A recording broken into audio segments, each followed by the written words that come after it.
Richard M. Dolan is one of the hardest working researchers in ufology. He has been at it for decades, researching the history of UFO sightings dating back to prehistoric times, as well as focusing on the present era of cover-ups, secret research, and deliberate misinformation campaigns. He has dedicated his life to uncovering the truth about UFOs. He does this with sophistication, credibility, and factual argumentation, adding a sophisticated understanding of global geopolitics, world history, to cast a light on a very complex futuristic subject that is unexplained phenomena. Born in Brooklyn in 1962, Richard graduated with a master's degree in history from the University of Rochester in 1995, and since 2000 he has published a half-dozen books and countless articles. He appears at UFO conferences, at podcasts, and his body of work is important to anyone keeping up with research and knowledge on unexplained phenomena. You can follow Richard's thoughts by joining his richarddolanmembers.com and join in his Q&A. In this interview with Reality Entertainment and licensed by Project Bluebook, Richard gives a historic view on the national security state, where you come to realize and appreciate the sharp mind, knowledge, and articulation that exemplifies the best minds in ufology today. Let's listen to Richard M. Dolan. My name's Richard Dolan. I've been researching the UFO topic now for about 15 years, since the early mid-1990s. Back in those days, I kind of stumbled into the topic through my work as a graduate student in history. I had been doing Cold War studies, Harry Truman, the Soviet Union, the birth of the CIA, and all of those items, and was in a bookstore, found a UFO conspiracy book, rather well-known book called Above Top Secret by the author Timothy Good. The subtitle was The Worldwide UFO Cover-Up, and I thought, oh, well, that's interesting, big fat book. I remember going through the book and recognizing many of the names that he had indicated in there, and a lot of the departments and so on. And I thought, well, that's interesting because I'd read about a lot of this, but not in a UFO context. And I was intrigued. I wanted to know, is there something to this? If so, why had I never read about any of it in an academic context before? And so that was the bug that got in my ear initially. I bought the book and I started doing additional research on the UFO topic, and very soon became almost, you could say, obsessed. I really wanted to find out for myself personally, was this something that it was important? Not initially, were UFOs even real or were they alien? I wasn't really at that point yet. I was at a much more conservative point at that time, which was simply, is this a genuine topic worthy of historical study? And I very quickly came to the conclusion that it was. I did that because my stock in trade has always been trying to understand documents, government documents, military documents.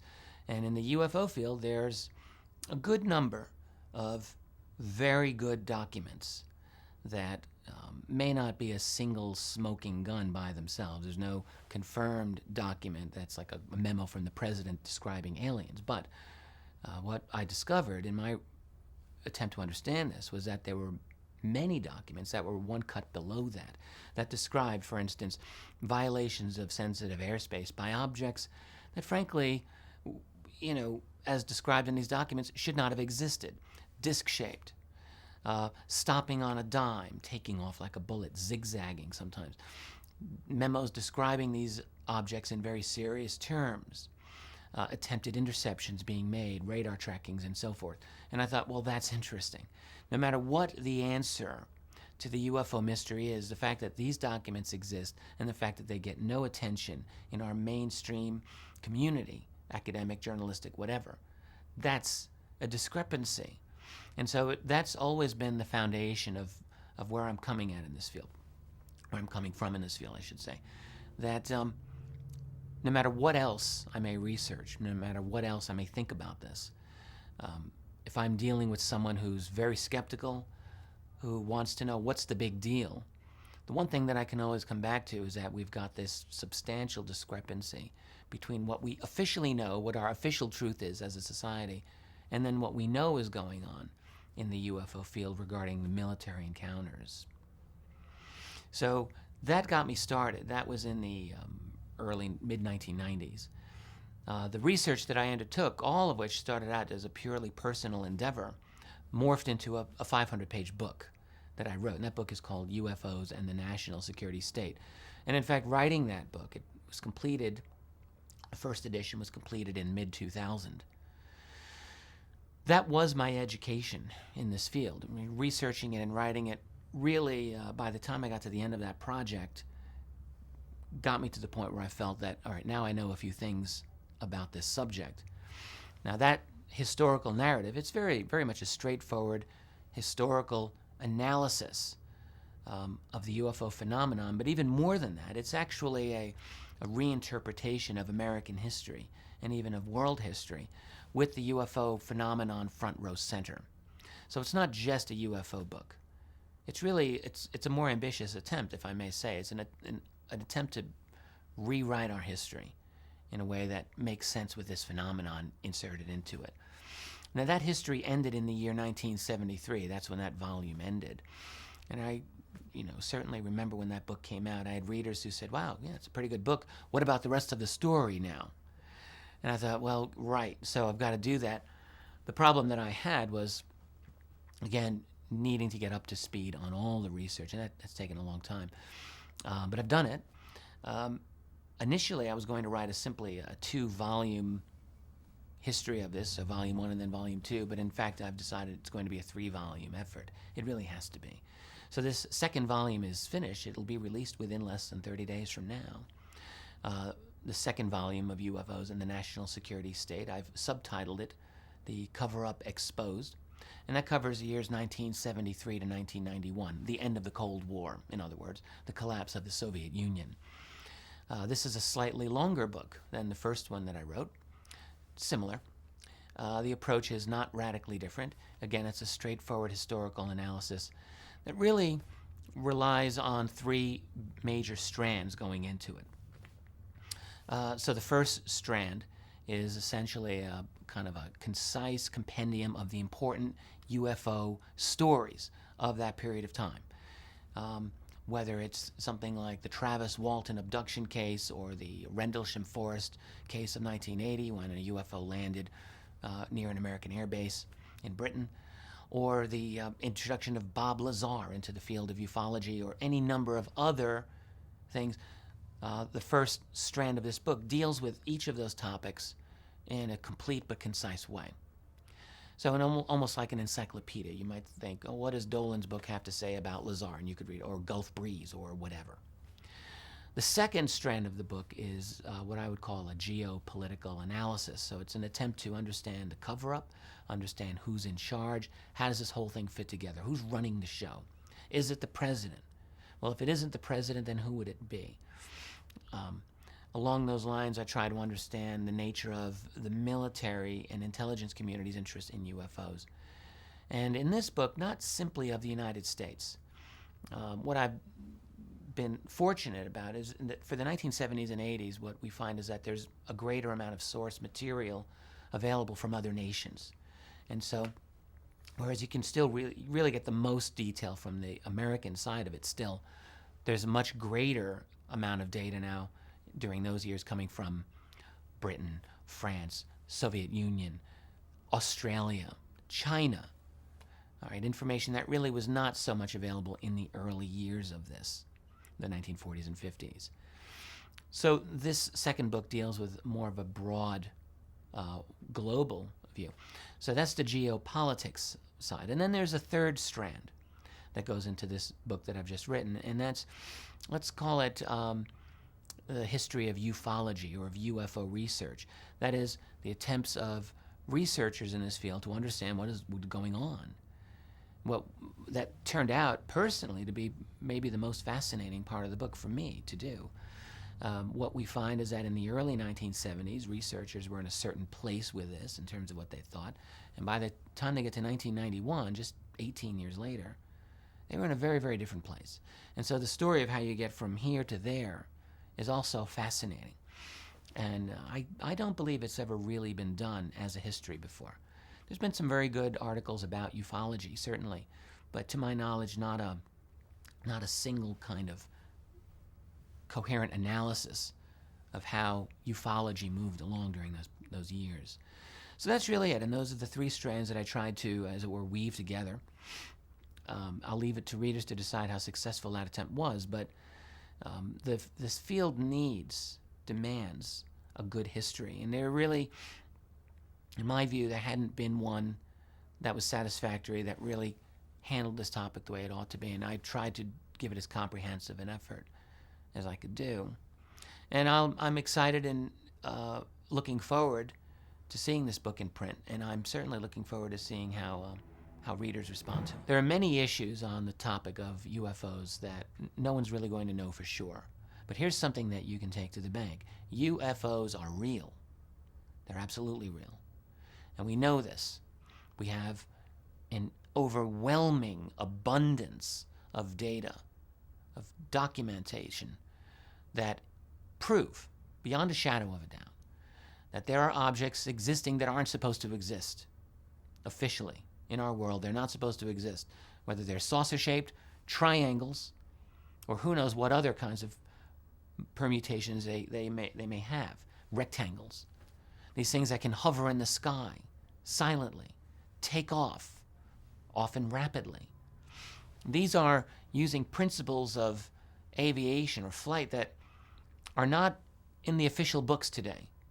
But someone has got some answers on this because they're doing something there. So that's something you can take to the bank. UFOs are real. Now here's the real question. Are they alien? Now, in my early years of researching this, after I became persuaded that the phenomenon was real, I took it as a given that, well, it had to be alien. It had to be. Because I didn't see the technological breakthroughs during the 1940s and 50s that would have been necessary to get us to that level. Today, I have a little more of a nuanced view of this. I do think that a large number of the true UFOs are not of our civilization. Let's call them alien. But I also believe, I've also come to understand that there's been a great deal of work that was done in the 40s, in Nazi Germany, for instance, and in the United States after the war, that was much more advanced, much more exotic than I had understood at the time. So the question is, are there man-made UFOs? And I think the answer to that is also yes. I think that part of the secret, in fact, is that we're making our own UFOs. Now that begs another question. If we're making UFOs, well, where the heck are these things? Why are they not officially in any U.S. military arsenal? Why are they not being used in any of the wars that we're currently fighting, where you can assume surely they would come in very handy? It's a fair question. My answer to that, provisional answer, is that they're considered too important to use in mere conventional wars. Their mission, I believe, is to go off-world, to deal with them, whoever they happen to be. Perfect example is if you go back in history, you go back to the 1986 bombing of Libya by the United States. The U.S. bombed Libya at that time using F-111 fighter jets. Now, it's interesting because at the time, the United States had operational a certain number of F-117 stealth fighters, which had been flying since the early 1980s. They would have done a better job. They might have actually killed Muammar Gaddafi, which the F-111s didn't do. Who knows? But they weren't used. So the question is, well, why not use your best fighter weapon for a mission like that? And the answer, in the official military history, is that the F-117, whose existence was still classified at that time, was considered too important to risk its exposure for that mission. Okay, so that gives you an idea of the mindset. You can have a totally operational technology, but you would still withhold it for a whole range of missions, and you might only authorize it for certain missions for which it's been designed. And I believe that this is the case with America's fleet, or somebody's fleet, of, let's call them, flying saucers. Their mission is considered too important for them to risk compromising and giving up their existence for mere wars in Iran, Iraq, or Afghanistan. So that's the secret. One thing that I'm often confronted with by people who find out that I'm this UFO guy, and then they think, oh, wow, well, that's interesting, UFOs. I've always wondered about them. What I find in dealing with the general public is that there's a lot of general interest on the topic of UFOs. A lot of people have some interest in it. What I often find, though, is that the interest is kind of light. It's like, gee, UFOs are fun. Let's learn a little bit more about them. It's that kind of thing. And I think about a lot of things relating to UFOs, but fun doesn't really enter into my picture of them. What I would suggest for people to understand is that this is very probably the single most serious issue of our civilization. That is the existence of some other intelligence that is interacting with humanity right now. That's very important. People may think, well, what does that have to do with me? I go through my life. I've got my job. I got my family. I've got my stuff to do. Even if they're real, even if they're walking around, even if the president is an alien, how does that really affect my life? Well, here's what I would say. Everyone has their own choice to sleep or wake. You can choose to sleepwalk your whole life away if you want. You want to grow up with a certain set of things that you are told are true, what some people might call your little reality box, and if you want to live in that box, and many people do, that's their choice. But it isn't everybody's choice. And so if you get to the point in your life where you feel that there's something wrong with the way I'm understanding the world, I'm going to suggest that this topic is one key part of the answer. That the UFO reality, and this is what I discovered in my own research. I got into this 15 years ago almost on a lark, thinking, well, that's an interesting topic. I want to know for personal reasons what this is all about. And what I discovered is that once you pry that topic open, it opens up a whole range of other related topics about the nature of this world. For example, I thought, well, if this reality is so big and so profound, where's the mainstream media? Why haven't they covered this? Where's our political system? Where's our academic system? And that led me into a study of all of those institutions and their relationship to what I call the national security state. It led me, in other words, into a complete reevaluation of my whole society, of this whole civilization. Not everyone cares, but some of us do.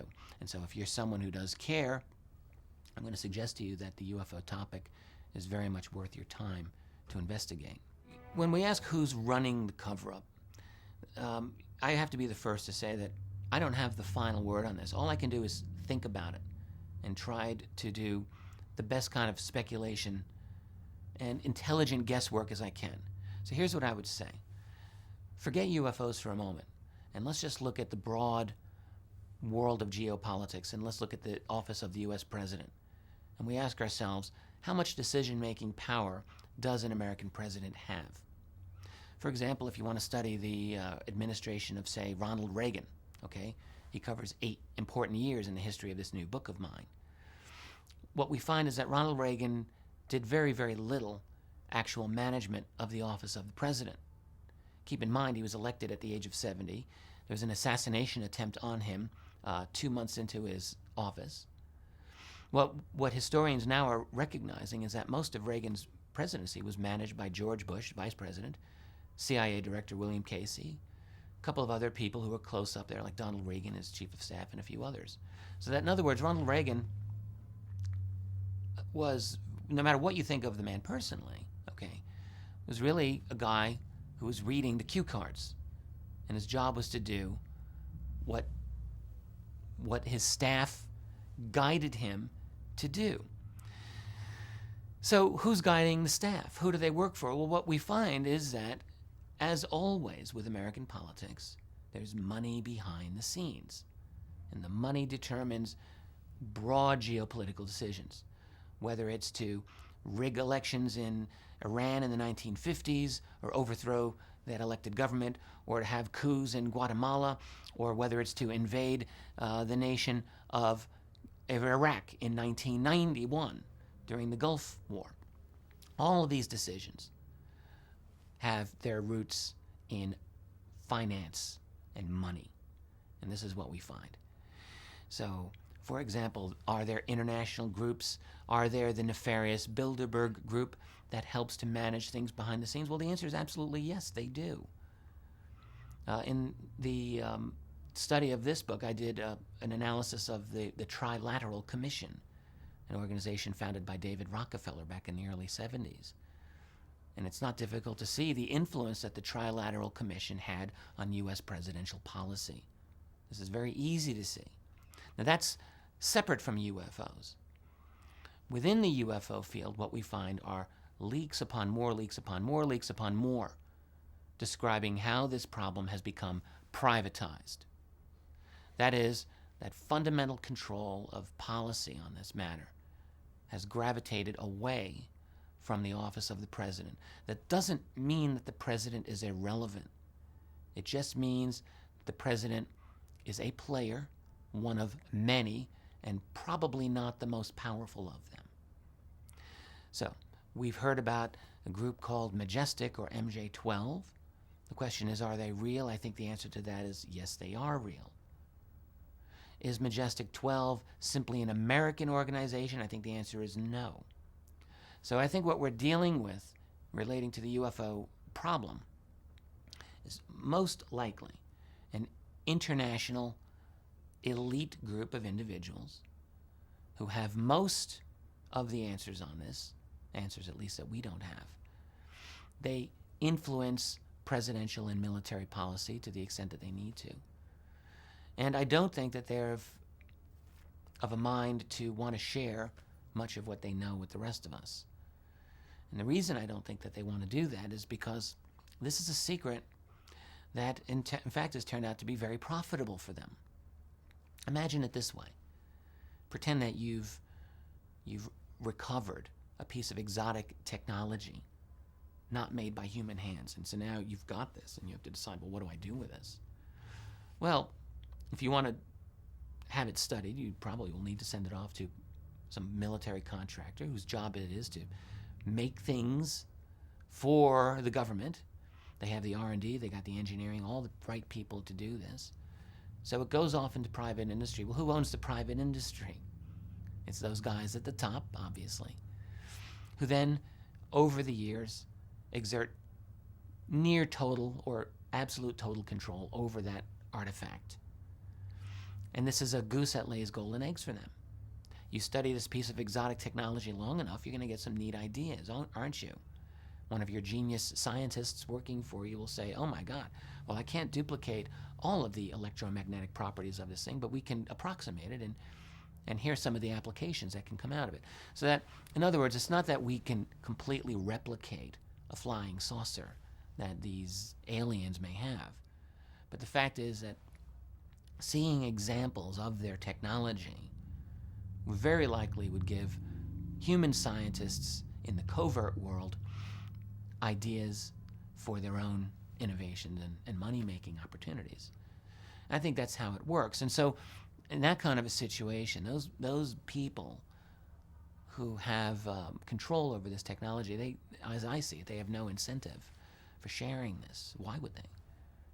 There's no reason that they would want to. This is the foundation of a great deal of power and wealth for them. Regarding the issue of the moon, I recall, again, you know, it's funny how when we stay in this field long enough, how far down the path we go. There was a time when I used to just laugh at ideas. Oh yeah, well, there's a base on the moon. And I'm thinking, how is that even possible?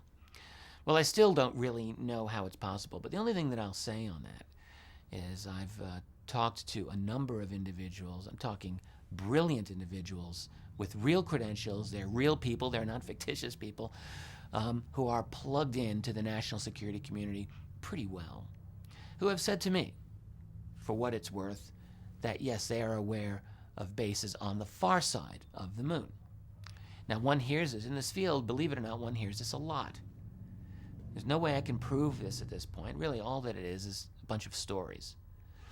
I'm at the point where, although I could never openly say, yes, this is the case, it's one of those things where you have to collect the evidence and then maybe wait for the day when you can confirm or deny it. That's where I think I'm at in relation to the whole moon issue. I mean, one might ask the question, in relation to using UFOs, let's say America has its own secret arsenal of UFOs, and you might say, well, but wouldn't they be handy as some kind of psychological weapon against the enemy? Wouldn't it be useful in stopping the hemorrhaging of money that has essentially bankrupted the United States? The two wars that U.S. is fighting simultaneously, Afghanistan and Iraq, let us face it, there's been no money for these wars. They have been major contributors to not just the American financial problem, but the global financial collapse. They have contributed. So you might think, my God, this UFO technology had better be damned important for it to justify the ruination of an entire national economy. The answer that I have with that is that, yes, those people running this secret, my feeling is that is exactly what they believe. That that's how important the UFO technology is to them. So, yes, while it would be handy, while it could probably end the war in Iraq, if you had a flying saucer, all right, and it, used it, you could probably disable the whole army. Now, there's another scenario. Could you use that technology and pretend that it's alien, thereby keeping your own control over it secret? I think I guess that would be possible, but I think of that as a bit problematic, risky, all right? Because now you're making it very crystal clear that the aliens are on the side of America? Okay? Not everyone's going to buy that, or if they do, boy, that's bad news for a lot of people. So my feeling would be that even using it as a psychological weapon in that manner is a risky operation, and at a certain point, the cover is going to be blown on it. So my feeling is that the technology is considered just too vastly important to be used on mere conventional geopolitics, that this is being used in some way to deal with these others, off-world, in Earth orbit, maybe off-planet, maybe the moon. I don't know the answers to all of this. I can only speculate. If you consider that there are anomalies on Mars, which many people do believe, you might think that, well, if I want to investigate those Mars anomalies, I'm going to need a secret space fleet to do it. I can't exactly ask NASA to fund these missions, so you'd have to go deep black. And in that case, you would need a secret space fleet. There are a lot of reasons, as I see it, for wanting to have your own secret fleet of flying saucers, even if they don't help you win conventional wars.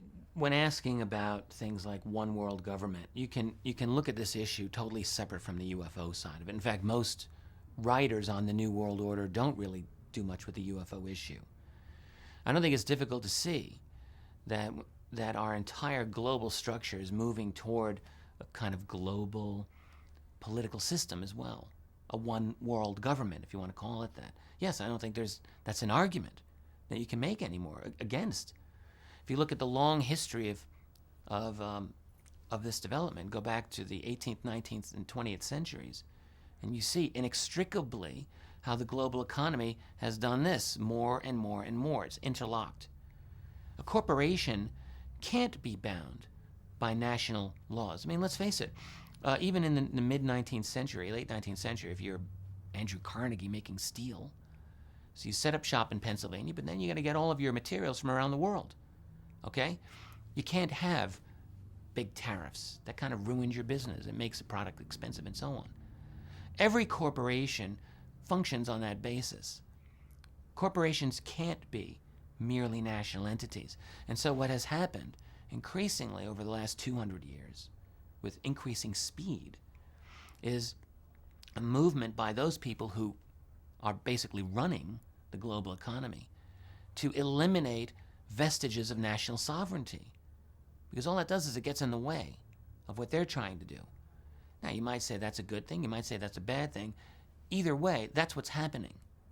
And those guys, the leaders of finance, the leaders of industry, are the people who choose the political leaders. It's always been that way.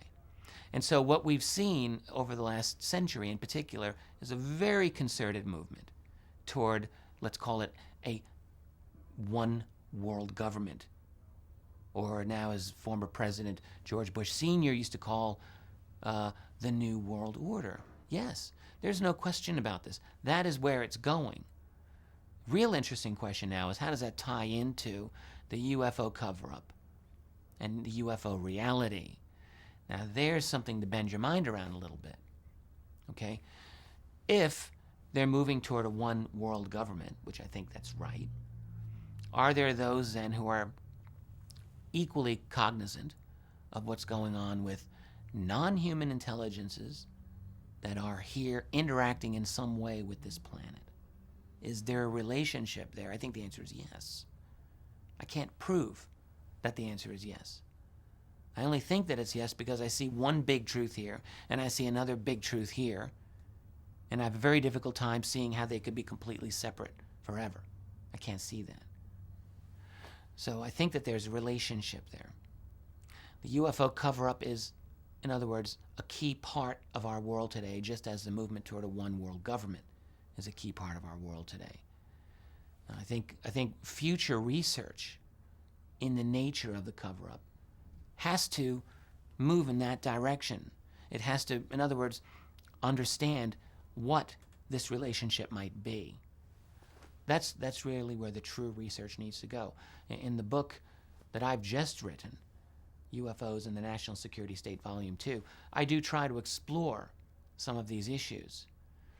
But the fact is, what is needed is a large number of people pooling their resources and trying to get answers here. This is more than a one-person job. This is a job for a large team of people who are specializing in all different areas of this. And then we can make some progress. I mean, think about the state of UFO research today, compare it to any field within academia, all right? We've done a great job as UFO researchers, considering the fact that we don't get an income for what we do. We don't have any institutional support to speak of. We're just out there on our own doing our thing. Whereas in the academic world, it's very different. You're able to devote yourself full-time. You have a salary. You have grants to do research. That is what's really needed, because this problem is so complex. It's so big. It demands the resources necessary for a lot of people to go in. I don't pretend that my word is the final word. I'm trying to provide a good first word so that we can continue this conversation down the road. If we're talking about evidence of aliens, what we have to talk about are claims of aliens. I'm not sure if that counts as evidence, okay?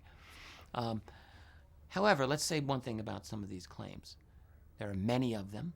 They come from a very wide range of sources. Many of them have a great amount of detail in them. And they're compelling. Not conclusive, they're compelling. So let's leave it at that. We have to be content with a little bit of uncertainty on this issue, I say.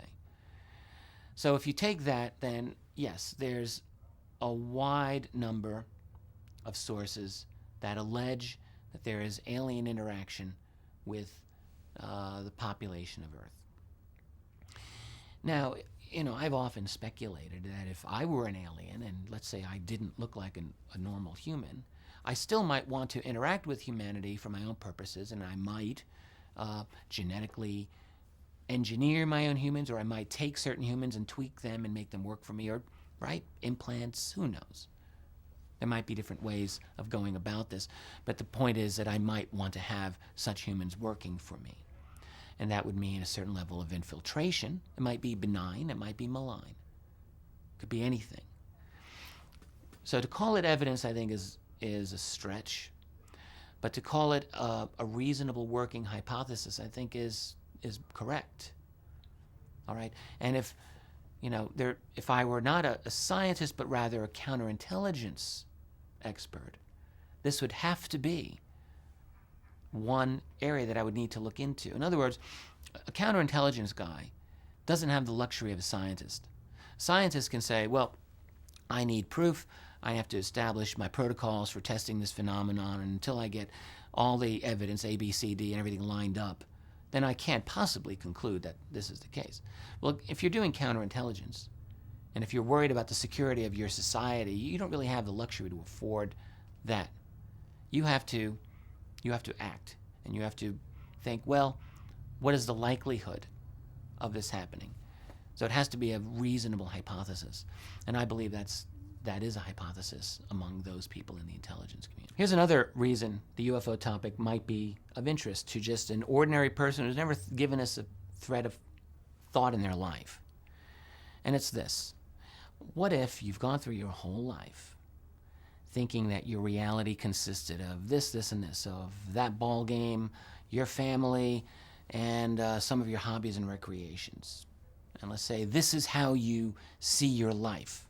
Simple everything. The reality of the UFO phenomenon could very well transform what you think you even are as a human being.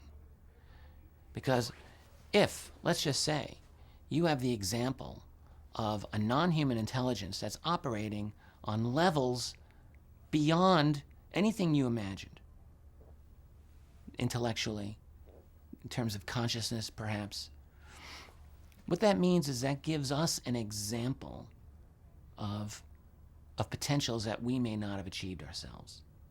What I'm suggesting is that the UFO phenomenon can be a stimulus for an awakening, a discovery of who we actually are.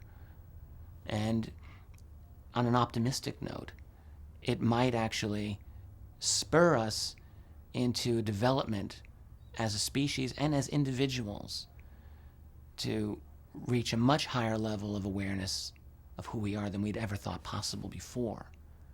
That could be the upside, and I hope that is the true side of what we're dealing with. There's a dark side to this, I believe, but there's, it's true that every crisis breeds an opportunity, and this crisis might bring us an opportunity for an awakening of who we are, rather than just, looking down at the ground and our feet in front of us and thinking this is our life, but it doesn't have to be like that. So, UFO phenomenon is one very excellent way to enable us to open our eyes and see who we really are and what our potential is.